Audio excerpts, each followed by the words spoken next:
আর ইমামুল মাহদিকে আল্লাহ রাব্বুল আলামিন এই উম্মার ত্রাণকর্তা হিসেবে বের করবেন, যার হাতে মুসলিমরা বায়াত করবে এবং তিনি মুসলিমদেরকে সাথে নিয়ে এদের বিরুদ্ধে যুদ্ধ করবেন।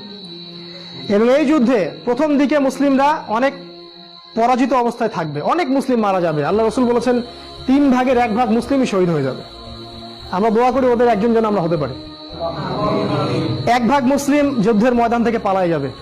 নবীজি বলেছেন এদেরকে আল্লাহ কখনো মাফ করবেন না, আমরা ওদের অন্তর্ভুক্ত হতে চাই না।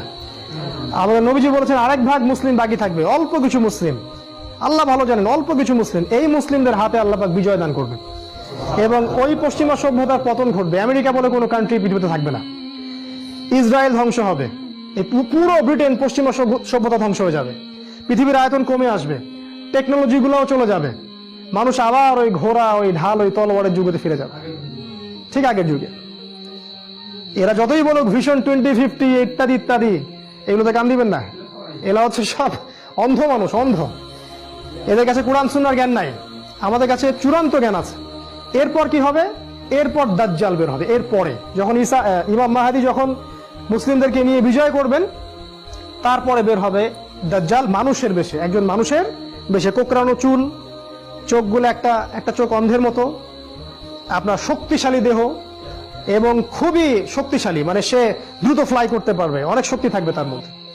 এইবার ইসরায়েলের ইহুদিদেরকে সাথে নিয়ে বিশ্বের শাসন করতে বেরিয়ে পড়বে। এদের সাথে লড়াই করার ক্ষমতা ইমাম মাহদী থাকবে না। তখন কি হবে? ওই যে ফেরাউনের শাসন থেকে বাঁচানোর জন্য আল্লাহ পাক যেমন সাগরকে দ্বিখণ্ডিত করে দিলেন না, লাঠির আঘাতে সাগর দ্বিখণ্ডিত হয়ে গেল, ঠিক একই ভাবে আল্লাহ পাক এই ফেরাউন অর্থাৎ এই দাজ্জালের হাত থেকে এই পৃথিবীকে বাঁচানোর জন্য আসমান থেকে ঈসা আলাইহিস সালামকে পাঠাবে। এবারে ঈসা আলাইহিস সালাম 2 জন ফেরেশতার হাতে কাঁধে ভর দিয়ে কোথায় নামবেন? সিরিয়ায় নামবেন। এই যে সিরিয়ায় যুদ্ধ হচ্ছে, সিরিয়ার দামেস্কে সাদা মসজিদের উপরে তিনি নামবেন। এখন ওই দেখেন মসজিদ সাদা হয়ে গেছে। যখন এই হাদিস বলা হয়েছিল তখন মসজিদটাই ছিল না, এখন সেই মসজিদের গম্বুজ সাদা হয়ে গেছে। আর কত সময় বাকি আছে? এখনো ঘুমাচ্ছে সবাই। এবার তিনি নামবেন এবং নেমে মুসলিমদেরকে এই দাজ্জাল এবং ইহুদিরা ঘিরে ফেলবে মানে অবরোধ করে ফেলবে। তারপরে ইমামুল মাহদী, এই নামাজের ওয়াক্ত হবে ফজরের নামাজ, ইমাম মাহদী ঈসা আলাইহিস সালামকে বলবেন আপনি ইমামতি করেন। ঈসা আলাইহিস সালাম বলবেন যে এই উম্মার জন্যই ইমামতিকে নির্ধারণ করা হয়েছে, আপনি ইমামতি করেন।